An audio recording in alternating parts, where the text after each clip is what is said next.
Kenapa disebut multidisiplin? Karena estetika itu juga dipakai oleh ilmu bidang lain seperti agama, matematika, antropologi, sosiologi, bahkan ekonomi. Dan masih banyak bidang ilmu lain yang juga menggunakan istilah estetika. Seperti apa penjelasannya? Tonton video ini sampai tuntas. Dan untuk Anda yang ingin mempelajari referensi dari video ini, silahkan membaca pada buku Estetika Jalinan Subjek, Objek, dan juga Nilai. Oke, tonton video ini sampai tuntas. Selamat menonton. Baik, kita langsung saja kepada topik pembahasan kita kali ini, yaitu mengenai estetika sebagai kajian multidisiplin. Untuk referensi yang kita gunakan dalam pembahasan ini adalah buku Estetika Jalinan Subjek, Objek, dan Nilai, karangan Denny Junaidi. Di masa awal, estetika merupakan anak filsafat. Pada perkembangannya, estetika menjadi bidang multidisiplin. Sebagai bidang multidisiplin, estetika bersinggungan dengan berbagai disiplin ilmu. Hubungan estetika dengan berbagai disiplin ilmu. Berbagai wilayah ilmu yang bersinggungan atau menjadi bagian dari estetika antara lain adalah filsafat, psikologi, seni, semiotika, sosiologi, antropologi, politik dan ekonomi, komunikasi, agama, matematika, sejarah, maupun komputasi. Selain ilmu-ilmu tersebut, persinggungan estetika dengan ilmu lain masih memungkinkan. 1. Estetika dengan filsafat. Filsafat berasal dari kata Yunani yaitu philos yang berarti cinta dan sophos yang bermakna kebijaksanaan. Filsafat adalah perenungan yang mendalam mengenai sesuatu yang dianggap atau dinilai bermanfaat bagi kehidupan manusia. Salah satu sifat berpikir filsafat adalah radikal, yaitu berpikir sampai ke akar atau menjangkau hakikat yang difikirkan. Selain itu, filsafat bersifat kritis, komprehensif, dan sistematis. Cara terbaik untuk mendekati filsafat adalah dengan mengajukan beberapa pertanyaan filosofis. Pertanyaan tersebut misalnya seperti, apakah keindahan itu? Atau, apakah nilai estetis itu? Bisa juga, apakah pengalaman estetis itu? Apakah seni itu? Dan apakah estetika itu? Sekilas mengenai para filsuf dan estetika. Estetika telah dibahas oleh banyak filsuf. Filsuf pertama yang menggunakan istilah estetika sebagai terminologi ilmiah adalah Alexander Gottlieb Baumgarten pada tahun 1735. Saat itu, Baumgarten masih berusia 21 tahun. 15 tahun kemudian, dosen filsafat di University of Halle, Jerman itu memakai kata aestetika sebagai judul bukunya yang terdiri dari 2 jilid. Namun demikian, kendati Baumgarten menjadi pelopor pengguna kata estetika, pandangannya tidak banyak berpengaruh pada bidang ini. Baumgarten menempatkan estetika sebagai sains tentang pengamatan sensoris atau indrawi.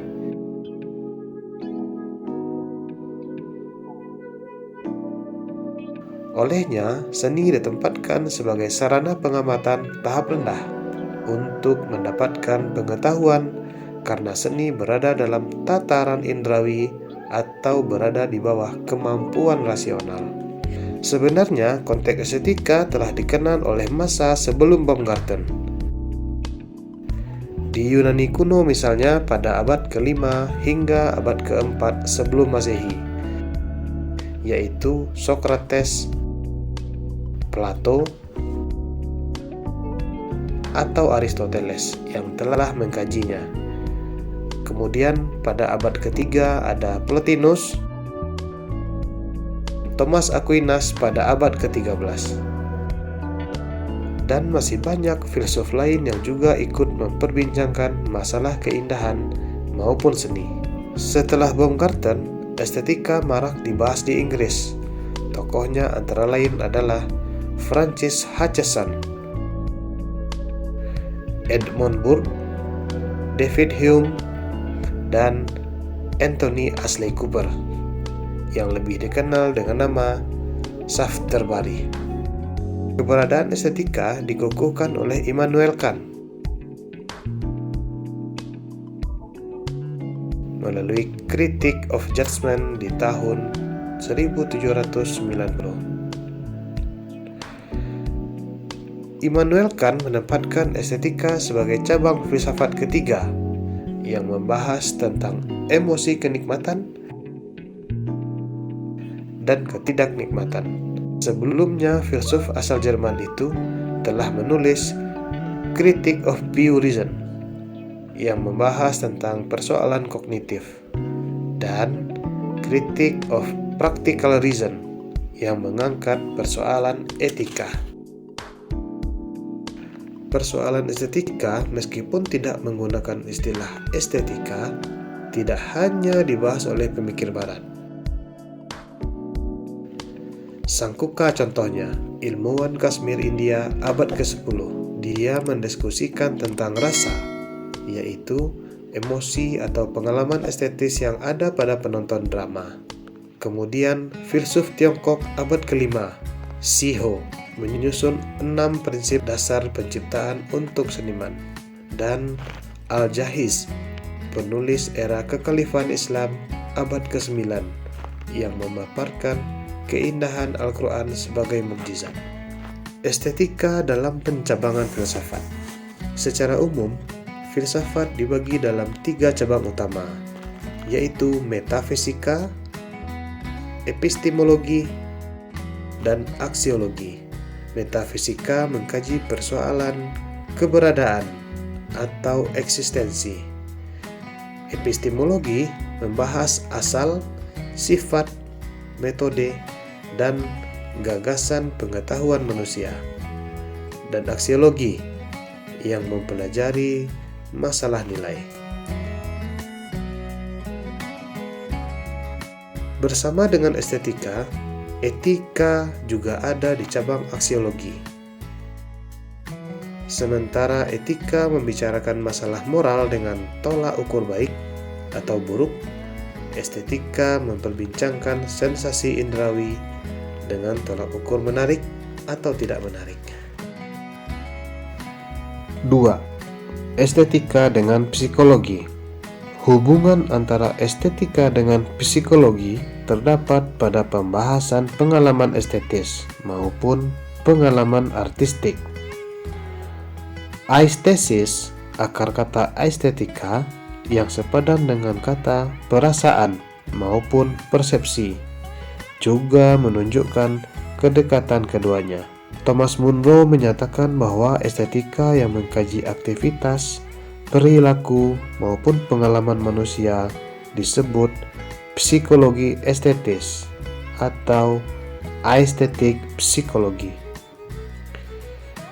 Psikologi berasal dari kata Yunani, yaitu psyche yang berarti jiwa dan logos yang berarti ilmu. Dari gabungan kata tersebut, psikologi sering diartikan sebagai ilmu jiwa atau ilmu yang mempelajari tentang jiwa, baik mengenai gejala, proses, maupun latar belakangnya. Secara lebih luas, dengan menyisihkan istilah jiwa, psikologi dipahami sebagai ilmu tentang perilaku yang merupakan manifestasi kehidupan psikis. Perilaku atau aktivitas organisme tersebut timbul akibat stimulus atau rangsangan yang mengenainya. Estetika psikologis dipelopori oleh Gustav Theodor Wagner pada abad ke-19. ilmuwan Jerman itu menggunakan metode penelitian psikologi untuk melihat kecenderungan orang pada keindahan. Ia memperlihatkan sejumlah bangun geometris kepada para responden.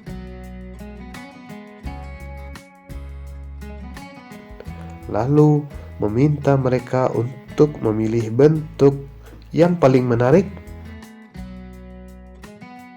yang cukup menarik, dan yang kurang menarik. Selanjutnya, pendapat mereka diolah dengan perhitungan statistik untuk memperoleh gambaran unsur-unsur yang disenangi maupun faktor yang mempengaruhi pilihan tersebut. Metode penelitian estetika bersifat empiris, induktif, dan kuantitatif itu juga disebut estetika eksperimental. Fechner sendiri menyebutnya sebagai estetika induktif atau estetika dari bawah. 3. Estetika dengan seni.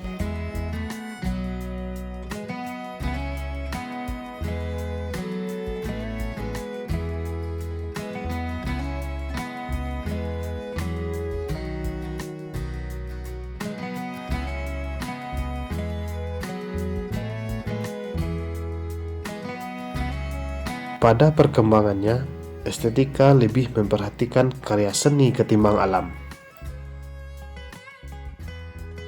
Hal ini menunjukkan hubungan erat antara estetika dengan seni. Bahkan, John Leech mengatakan estetika atau estetis pada umumnya dipakai sebagai sinonim seni.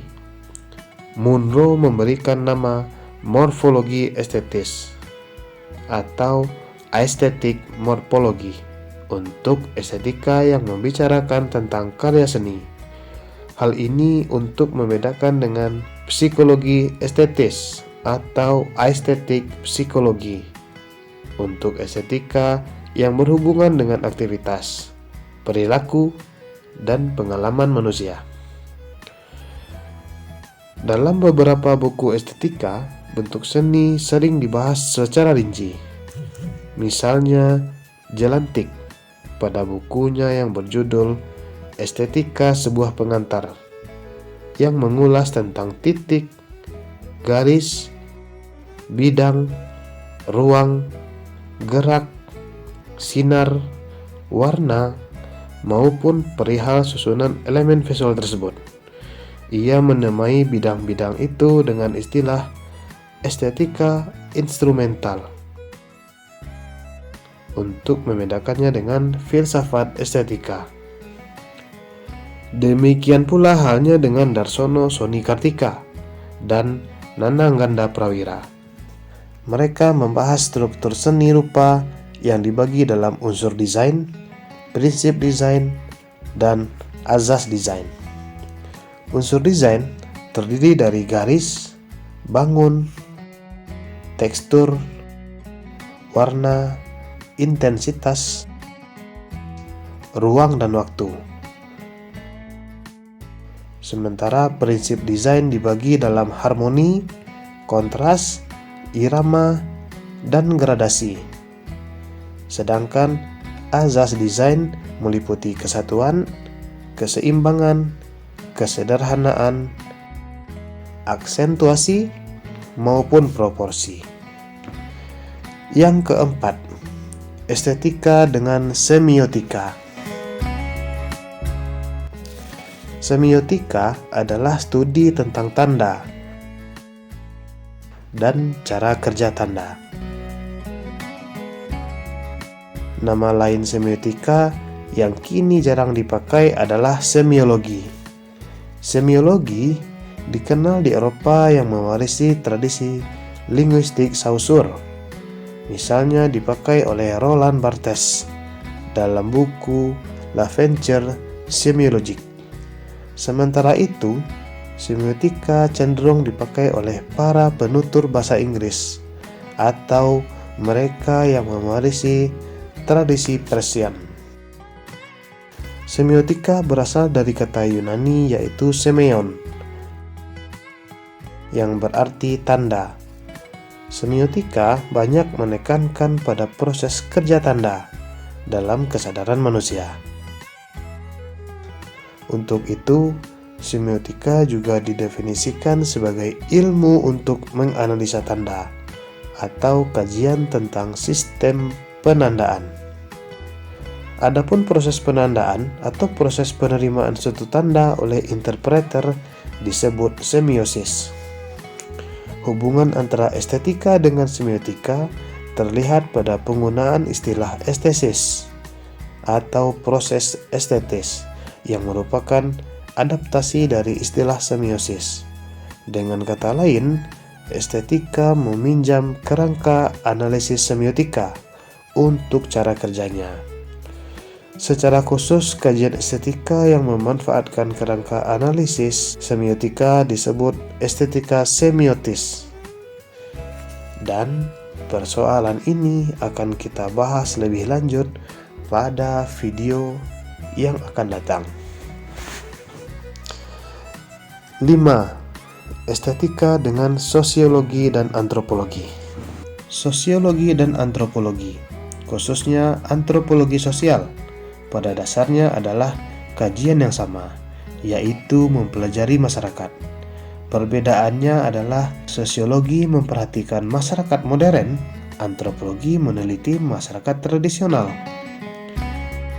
Perbedaan ini bersifat Eropa-sentris. Awalnya, para peneliti Eropa menggunakan istilah sosiologi untuk mengkaji masyarakatnya sendiri dan memakai kata antropologi untuk meneliti masyarakat yang berada di luar Eropa. Sosiologi dan antropologi sama-sama memberi perhatian pada budaya. Budaya juga termasuk kosakata yang problematik dan menghasilkan ragam definisi. Menurut Kuncharaningrat, tidak ada perbedaan antara budaya dengan kebudayaan. Tataran yang lebih luas dari budaya adalah peradaban. Samuel Huntington dalam The Class of Civilization menyatakan sebuah peradaban adalah bentuk budaya yang paling tinggi dari suatu kelompok masyarakat dan tataran yang paling luas dari identitas budaya. Contohnya adalah budaya Jerman yang berbeda dengan budaya Perancis, termasuk dalam satu peradaban, yaitu peradaban Barat. Sosiologi berasal dari kata Latin yaitu socios yang berarti kawan dan kata Yunani logos yang berarti ilmu. Keterkaitan antara estetika dan sosiologi ditunjukkan oleh Pierre Bourdieu, pokoknya Pierre Bourdieu, antara lain dalam buku Distinction, A Social Critique of the Judgment of Taste dan The Rule of Art, Genesis and Structure of the Literary Field. Dengan piawai ia meneliti cita rasa atau pengalaman estetis yang ada pada suatu masyarakat. Adapun antropologi berasal dari kata anthropos yang berarti manusia dan logos yang bermakna ilmu. Kajian estetika dalam lapangan antropologi antara lain dapat dilihat dalam buku Primitive Art, karya Franz Boas. Ia mencermati karya seni rupa, musik, tari dan sastra tradisional di pantai Pasifik Utara. Kesadarannya pada peran pengalaman estetis yang dialami oleh masyarakat primitif terlihat jelas dalam pengantar bukunya. Demikian pula estetika dan antropologi dibahas dan diteliti oleh Mendiang Adirosa. Staf pengajar seni rupa Universitas Negeri Padang ini dijuluki Sang Jenderal Tato. Beliau meneliti tentang tato tradisional Nusantara, yaitu tato suku Mentawai. Dari hasil penelitiannya, ia menemukan bahwa tato sebagai rumpun seni rupa tradisional di Indonesia telah terancam punah dan terabaikan dalam kajian-kajian seni.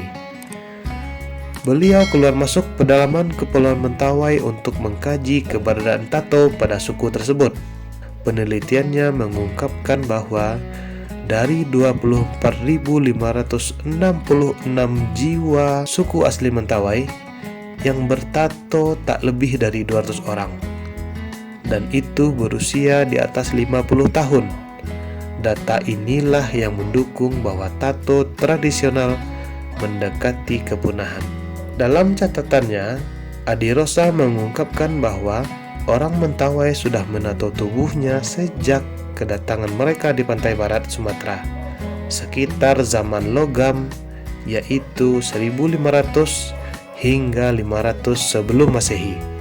Hal ini mengarah pada kesimpulan bahwa tato Mentawai merupakan tato tertua di dunia. Estetika dengan kajian budaya. Kendati sama-sama mempelajari masyarakat dalam kaitannya dengan budaya, meskipun memanfaatkan metode maupun teori yang juga digunakan pada sosiologi maupun antropologi, kajian budaya memiliki penekanan yang berbeda dengan sosiologi maupun antropologi. Karakter kajian budaya antara lain mengkaji praktek kebudayaan atau representasi terkait dengan ideologi, politik, dan kekuasaan. 7. Estetika dengan sejarah. Kata sejarah berasal dari bahasa Arab, yaitu syajaratun, yang berarti pohon. Secara spesifik, kata itu berarti pohon keluarga atau silsilah keluarga. Secara teknis, Helios Samsudin menyatakan bahwa sejarah adalah kajian tentang kegiatan manusia pada masa lalu, yang merupakan manifestasi pikiran, perasaan, dan perbuatan. Hubungan antara estetika dengan sejarah dapat berupa kajian tentang sejarah pengalaman estetis yang dialami masyarakat tertentu. Dapat pula berbentuk sejarah seni dengan penekanan pada nilai estetis, maupun pemaparan tentang sejarah pemikiran estetika. Sejarah yang membandingkan keindahan karya seni dalam pandangan barat misalnya digarap oleh Umberto Eco dalam bukunya On Beauty. Di buku yang pertama kali terbit di Italia itu, Eco mengurutkan tema Venus dalam lukisan, patung, atau fotografi sejak milenium ke-13 sebelum Masehi hingga tahun 1997. Baik, teman-teman, sejauh ini kita telah membahas beberapa keterkaitan estetika dengan kajian multidisiplin.